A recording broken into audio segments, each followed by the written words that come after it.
आज का वचन हमारे प्राण, हमारे आत्मा और हमारे शरीरों के लिए है,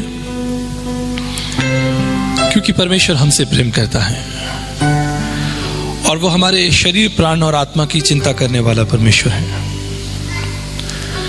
अगर आप बड़े ध्यान से देखें तो आप देखेंगे कि जब परमेश्वर ने संसार को बनाया तो पहले संसार को बनाया और उसके बाद मनुष्य को बनाया, ताकि इससे पहले कि मनुष्य की सृष्टि की जाए, मनुष्य की सब आवश्यकताओं की सृष्टि की जाए। उसने प्रकाश बनाया, जल बनाया, पेड़ पौधे, फूल, साग सब्जियां, जो भी मुझे और आपको चाहिए। ये ना केवल परमेश्वर के महान बुद्धि समझ की ओर, लेकिन परमेश्वर के महान प्रेम की ओर इशारा करता है कि वो आपकी चिंता करने वाला परमेश्वर है। आपको प्यार करता है, आपकी चिंता करता है। इसलिए आज हम कुछ महत्वपूर्ण वचनों पर मनन करेंगे और पवित्र शास्त्र बाइबल से सीखेंगे। मेरे साथ एक अध्याय निकालिए, उत्पत्ति की पुस्तक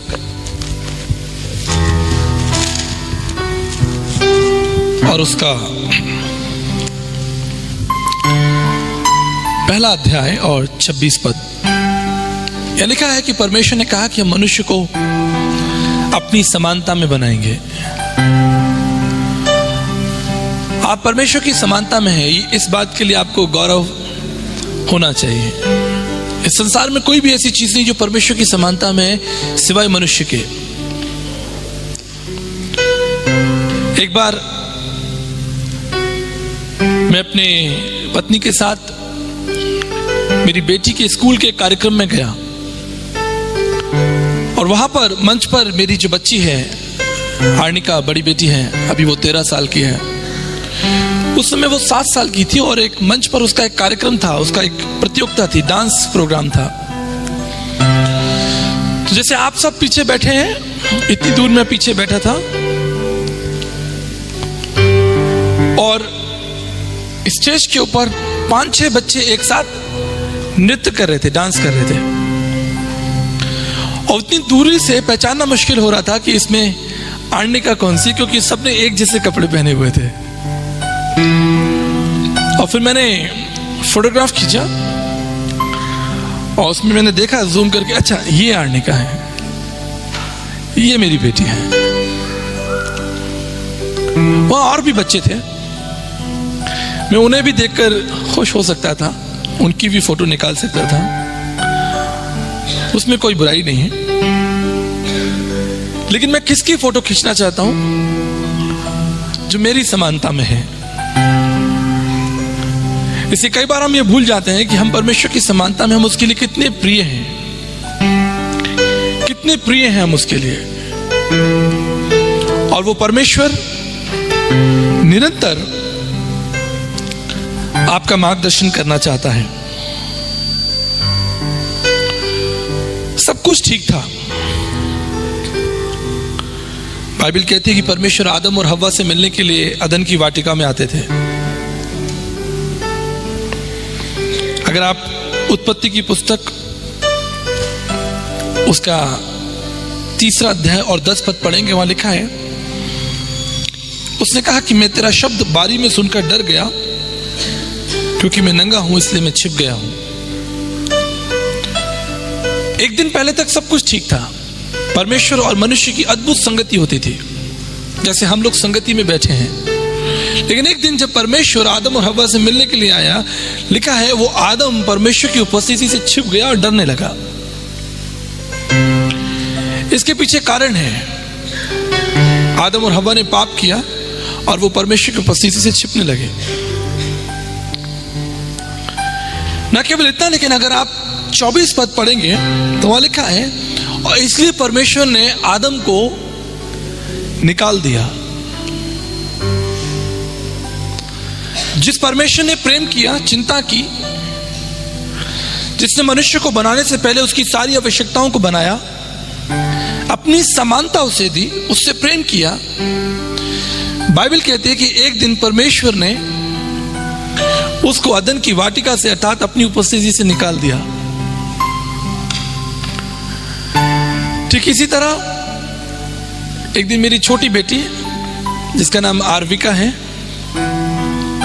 वो किसी बात पर झगड़ा कर रही थी। तो मैंने उससे कहा कि अगर तुम मेरी बात नहीं मानोगे तो मैं तुम्हें घर से निकाल दूंगा। और वो थोड़ा गुस्सा कर रही थी। मैंने उसका हाथ पकड़ा और रात 11 बजे अपने घर के बाहर उसे मेन गेट के बाहर खड़ा कर दिया। और मैंने कहा तुम नहीं आ सकती, मैंने तुम्हें घर से बाहर निकाल दिया। और मैंने दरवाजा बंद कर लिया। मैं अंदर आके सोफे पर बैठ गया। लेकिन आप समझ सकते हैं कि एक और मैं नाराज हूं क्योंकि मैं पिता हूं और मैं अपने बच्चों को, अपने संतानों को सही मार्ग पर चलाना चाहता हूं। मैं चाहता हूं कि वो मेरी आज्ञा में रहें, मेरी सुरक्षा में रहें, मेरी बातों में उनके लिए जीवन है, शांति है, संपूर्णता है। लेकिन दूसरी तरफ एक क्रोध है, प्रेम भी है, क्रोध भी है। वो लगभग 5 मिनट बाहर खड़ी रही, रोती रही। लेकिन उसके बाद मैंने दरवाजा खोला और मैंने उसे अपने घर में बुलाया, उसे गले लगाया और लगभग 1 घंटा उससे बातचीत की और उससे प्रेम किया। ये कहानी यहां खत्म हो सकती थी। परमेश्वर ने सृष्टि की, मनुष्य को बनाया, उससे प्रेम किया। फिर एक दिन परमेश्वर को गुस्सा आया क्योंकि पाप किया और परमेश्वर ने उसे अदन की वाटिका से निकाल दिया। ये बाइबल यहां खत्म हो सकती थी, ये अध्याय यहां खत्म हो सकता था। लेकिन जैसे जैसे आप आगे पढ़ेंगे आप देखेंगे कि वो परमेश्वर किस तरह से बार बार उस मनुष्य की चिंता करता है और उसके पीछे आता है।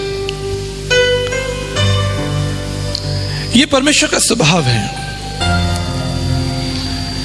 किसी ने कहा कि मनुष्य परमेश्वर के बगैर नहीं रह सकता।